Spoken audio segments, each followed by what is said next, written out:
Bon, il faut que je vous avoue un truc. Je n'arrive pas à faire des vidéos en dessous de 20 minutes. J'essaye pourtant, mais c'est impossible. J'ai trop de choses à vous dire, j'ai trop de sujets à aborder, j'ai trop de choses à vous communiquer et j'essaye pourtant de réduire au maximum les scripts, mais ça ne fonctionne pas. Je voulais faire une suite à la vidéo sur les émotions qui est sortie dimanche dernier. Cette vidéo a mis en avant principalement ce qu'est une émotion, comment elle vous impacte en tant que trader et finalement comment est-ce qu'on peut réduire la charge liée aux émotions lorsqu'on trade avant, pendant et après une session de trading. Finalement, j'aurais aimé aussi rajouter une partie un peu plus illustrative à cette vidéo, pas uniquement vous apporter un cadre théorique et ce que je mets en place de manière générale dans mon trading. Je voulais aussi vous montrer finalement comment réellement ces émotions vous impactent au day-to-day et quelle est la palette d'émotions par laquelle on passe, quelles sont toutes ces émotions qu'on traverse finalement avant d'entrer en position ou pendant qu'on est en position et voir même comment ces émotions perdurent une fois que le trade est pris. Et ça, je voulais vous le montrer au travers d'un trade que j'ai pris au mois de décembre. Un mois qui n'a pas été favorable pour moi. Et le trade qu'on va voir aujourd'hui ensemble, c'est un trade qui est hors plan. Donc c'est justement pour vous montrer comment finalement les émotions m'ont drivé, m'ont dicté, comment ces émotions m'ont incité à sortir de mon plan, à prendre un trade qui ne respecte pas toutes mes conditions d'entrée. Vous montrer finalement comment une fois que le trade s'est déclenché, une fois que le signal s'est déclenché, ces émotions ont pris le dessus et finalement comment j'ai géré ce trade et comment j'ai subi toutes ces émotions tout au long du trade. Donc l'objectif de la vidéo, et ça me tenait à cœur de pouvoir vous refaire une suite par rapport à la vidéo de dimanche dernier. Alors l'objectif, ce n'est pas forcément de revenir sur les aspects techniques. Pourquoi est-ce que je suis rentré? Pourquoi est-ce que je ne suis pas rentré? Ça arrivera dans une prochaine vidéo. L'objectif aujourd'hui, c'est de comprendre finalement qu'est-ce qui m'a amené, quelles sont les raisons émotionnelles qui m'ont poussé à le prendre. Ce qu'il faut que vous sachiez, c'est que le jour où j'ai pris ce trade, je n'étais pas solide émotionnellement. C'était une session de trading où j'ai commencé avec une dette émotionnelle. Je ne me sentais pas forcément robuste émotionnellement. C'est un trade que je n'aurais jamais dû prendre. C'est probablement aussi une session que je n'aurais jamais dû trader. Je l'ai quand même fait. D'où l'importance, et je fais le lien avec la vidéo de la semaine dernière, d'où l'importance de faire votre check-up émotionnel avant d'entrer dans une position, avant de commencer votre session de trading. Ce trade aurait pu largement être évité. De 1, par le check-up émotionnel, j'aurais évité de trader ce jour-là. De 2, tout simplement dans le respect de mon plan. Si j'avais été solide émotionnellement, je ne me serais pas fait driver par ces émotions, je n'aurais pas pris ce trade hors plan. Si c'est la première fois que tu tombes sur une de mes vidéos, moi c'est Val, bienvenue sur ma chaîne YouTube Shosh et on est parti pour un nouvel épisode dans la série Journal d'un trader. Alors moi ça fait 3 ans que je suis sur les graphiques. Ça fait 1 an que j'essaye d'atteindre la profitabilité sur les marchés financiers. J'ai démarré ma chaîne YouTube il y a 1 mois pour te montrer en toute transparence ce qu'est la vie d'un trader, qu'est-ce qui se cache derrière les écrans, qu'est-ce qui se cache derrière chaque prise de position, les émotions qui sont parcourues. La vidéo d'aujourd'hui va te montrer exactement quelles sont les émotions que j'ai ressenties à chaque instant de ma session de trading. Alors, on va aller directement sur TradingView. Alright, donc ici, qu'est-ce qu'on voit? C'est qu'on est dans une tendance qui est globalement haussière, en tout cas en intraday. Je suis plutôt en confiance par rapport à la tendance, je cherche des longues sur le marché. Et donc voilà, moi j'ai un biais qui est haussier sur ma session de Londres. Je suis plutôt serein.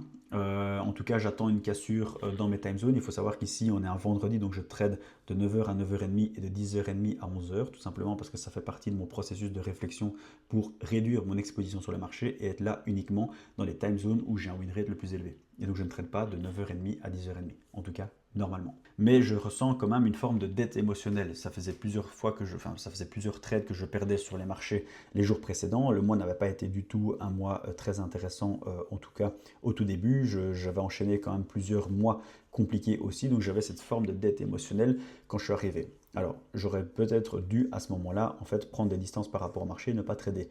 Ne pas trader, c'est aussi trader. Je sentais que je n'étais pas forcément dans une forme de solidité, de robustesse émotionnelle, mais j'ai quand même décidé de trader. Ensuite, on a eu cette cassure de l'OPR où finalement j'ai éprouvé une forme de déception parce que je n'ai pas réussi à entrer. Je n'ai pas réussi à avoir...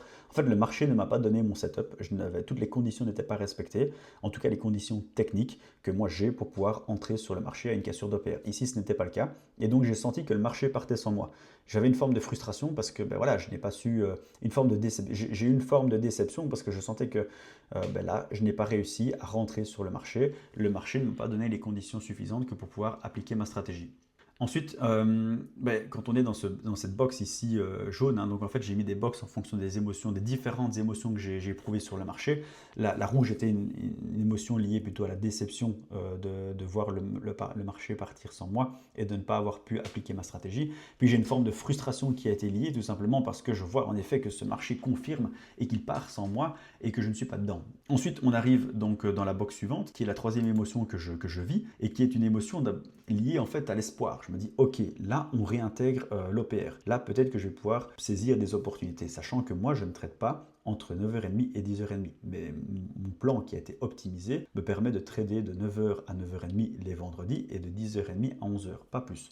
Tout simplement parce que j'ai optimisé mon plan avec les win rates les plus importants. Et donc je maximise en fait le win rate tout en minimisant mon temps passé devant les écrans. Et ici c'est une période où en fait, je suis dans un no man's land, j'aurais pas dû trader entre 9h30 et 10h30. Or là, qu'est-ce qu'on voit, c'est que je suis encore sur les écrans à ce moment-là. Donc je suis encore là à essayer de trader sur les marchés, ce qui n'aurait pas dû se faire. Mais alors là, je suis donc dans la box verte, je suis dans une forme d'espoir. Ok, le marché va revenir dans l'OPR, on va faire une réintégration, je vais peut-être pouvoir reprendre un achat, peut-être dans ma time zone, un peu plus tard à 10h30. Finalement, qu'est-ce qu'on voit? C'est que le marché revient maintenant, tout de suite, dans ma zone que j'avais identifiée, qui est un breaker block.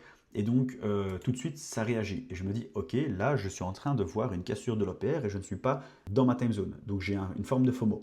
Une forme de FOMO parce que là, maintenant, tout de suite, j'ai la tendance, j'ai la cassure d'OPR, j'ai aussi la technique, j'ai la localisation, j'ai le momentum qui est haussier. On va voir après que le marché fait un choche. Et donc, j'ai l'impression que c'est là, l'instant, maintenant, tout de suite, qu'il faut saisir le trade. Et donc, j'ai une forme de FOMO. Ce FOMO finalement est confirmé avec les deux bougies qui suivent. Et là, j'ai une forme d'euphorie. Je me dis, ah, j'ai bien fait de prendre le trade hors plan parce que là, c'est bon, je suis sûr et certain, on va aller dans ma direction.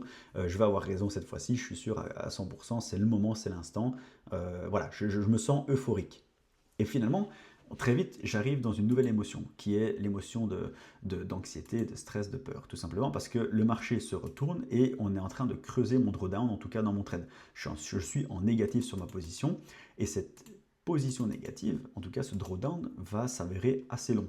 Et donc là, pendant toute cette phase-là où je suis dans la box blanche, eh bien c'est une phase où j'éprouve des émotions qui sont très dures. Tout simplement parce que j'ai beaucoup de stress, j'ai beaucoup de panique, d'inquiétude, où je me dis, en fait, j'ai des doutes, j'aurais pas dû prendre ce trade-là, je suis méfiant aussi, on est en dehors du plan, et je me pose énormément de questions. Est-ce que je dois couper maintenant le trade en perte, où je serai en négatif, peut-être de 50% sur mon stop loss? Est-ce que je dois attendre que le prix revienne potentiellement à break-even pour pouvoir essayer de sortir sans rien perdre, sans rien gagner, mais bon, ni vu ni connu, comme ça, ben voilà, ce trade est sécurisé. Voilà, je me pose beaucoup de questions et donc je suis dans une phase qui est très stressante et ça démontre aussi les difficultés, ce par quoi on passe quand on est trader, quoi.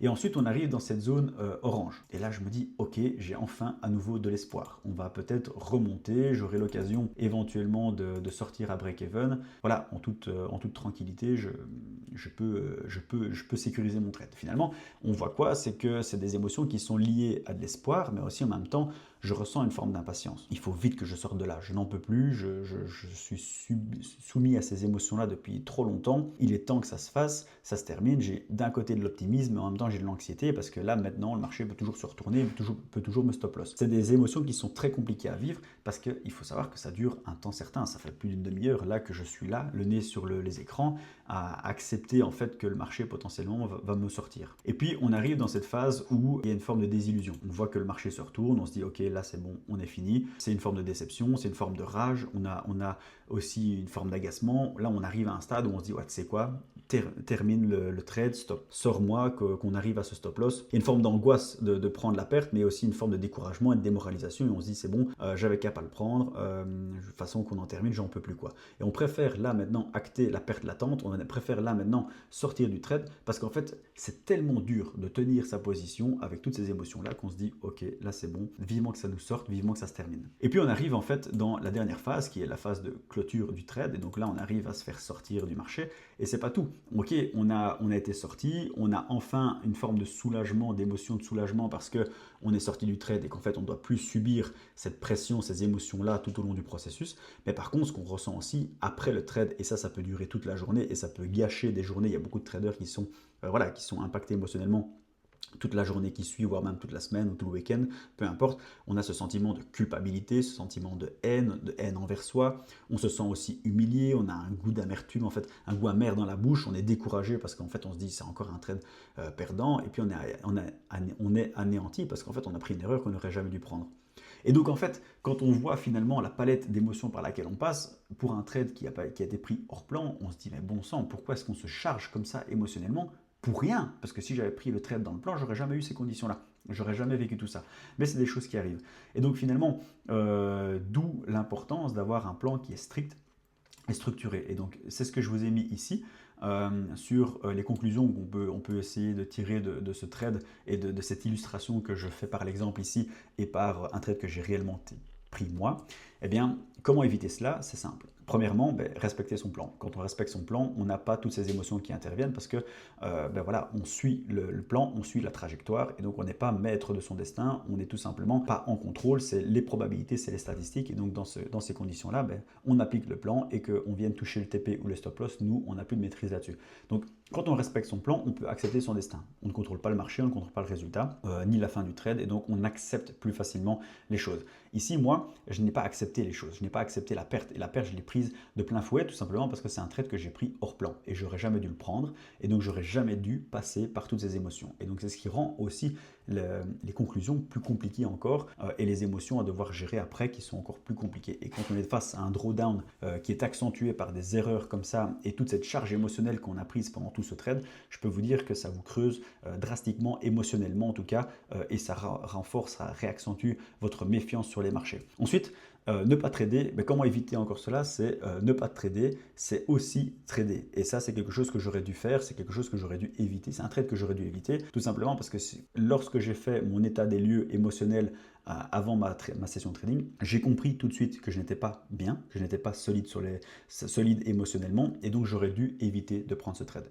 J'aurais dû éviter en fait de trader. Et pourtant, c'est une journée que j'ai tradé, et finalement, l'état émotionnel dans lequel j'étais a été accentué par toutes ces émotions-là, et je n'ai pas pu être rationnel, logique et irréprochable sur les marchés. Finalement, autre chose aussi qu'on peut identifier, c'est pour éviter d'accentuer ces erreurs, c'est une fois qu'on a pris une perte ou un trade qui sort du plan, c'est de couper les écrans tout de suite et immédiatement. Tout simplement parce que lorsqu'on est dans cet état-là de culpabilité, d'humiliation, de découragement, qu'on a cette haine envers soi, en fait, on pourrait tenter de faire du revenge trading, de l'overtrading, de recommencer très vite à reprendre un trade peut-être l'après-midi en session de New York, etc. Et donc en fait, ça vient encore plus accentuer le drawdown émotionnel et le drawdown technique qu'on est en train de vivre sur sa propre firme. Et c'est comme ça qu'en fait, on peut cramer une propre firme inutilement. Donc ça, c'est quelque chose que voilà, on peut faire ça de façon plus proactive. Une fois qu'on a fait des erreurs, une fois qu'on a pris un trade perdant, on coupe les écrans, on s'éloigne des marchés, on réduit son exposition.